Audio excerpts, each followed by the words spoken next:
सही कांटों से सजाएंगे झिलमिल सितारों आंगन होगा रिमझिम बरसता सावन होगा झिलमिल सितारों आंगन होगा रिमझिम बरसता सावन होगा।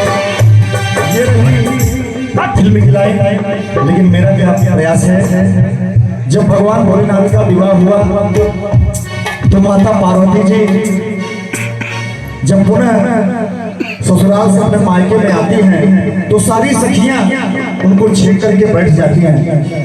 तो जब नई दुल्हन कोई वापस ससुराल से मायके में आती है तो सारी उसकी सहेलियां ये जानने के लिए इच्छुक होती हैं कि हमारे जीजा जी कैसे थे, आपकी सासू रानी कैसे थी, आपके ससुर कैसे थे, तमाम प्रकार की उनके अंदर जिज्ञासा हुआ करती थी।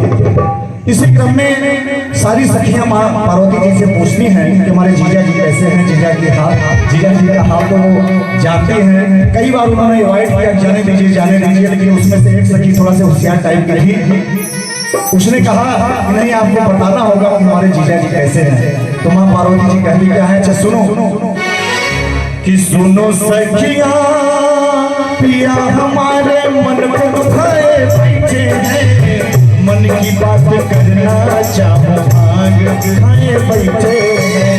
सुनो सखिया पिया हमारे मन को दुखाए बैठे हैं, मन की बात करना चाहो भाग खाए बैठे हैं। भांग का नशा जो चिलम लगाए बैठे हैं, चिलम से फुर्सत अगर मिले तो समाधि लगाए बैठे। एक पत्नी अगर अपने मन की बात, अपने मन की पीड़ा अगर कहना चाहे तो किससे कहे, उसका पति ही बहुला है। तो कहना क्या है, अरे सुनो सखिया पिया हमारे मन को दुखाए बैठे हैं, मन की बात करना चाहो भांग खाए बैठे हैं। भांग का नशा जो चिलम लगाए बैठे हैं, चिलम से फुर्सत अगर मिले तो समाधि लगाए बैठे हैं। माँ पार्वती जी कहती है अगर इतना ही होता तो भी मैं बर्दाश्त कर लेती। तो सखियों ने कहा और कोई बात है, तो बोली हाँ, अगर किसी की छोटी बहन उसके सर पे सवार हो जाए तो एक पत्नी सब कुछ बर्दाश्त कर सकती है, लेकिन अगर छोटी बहन जिसको आप लोग साली कहते हैं अगर उस सर पे सवार हो जाए तो आदमी नहीं बर्दाश्त कर सकता। तो कहना क्या है, माँ पार्वती जी की सबसे छोटी बहन गंगा जी थी जो भगवान भोलेनाथ के सर पे विराजमान थी। तो कहना क्या है, जिसके सर पे बैठी साली हो खुश कैसे उसकी घर वाली हो,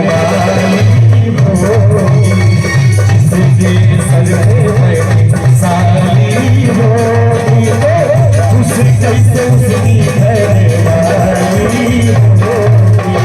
सुनो सखिया पिया हमारे मन को दुखाए बैठे हैं, मन की बात करना चाहो भांग खाए बैठे हैं।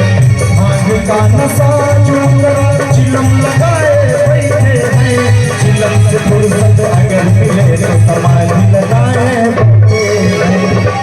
जिसके सर पे बैठी, जिसके सिर पे बैठी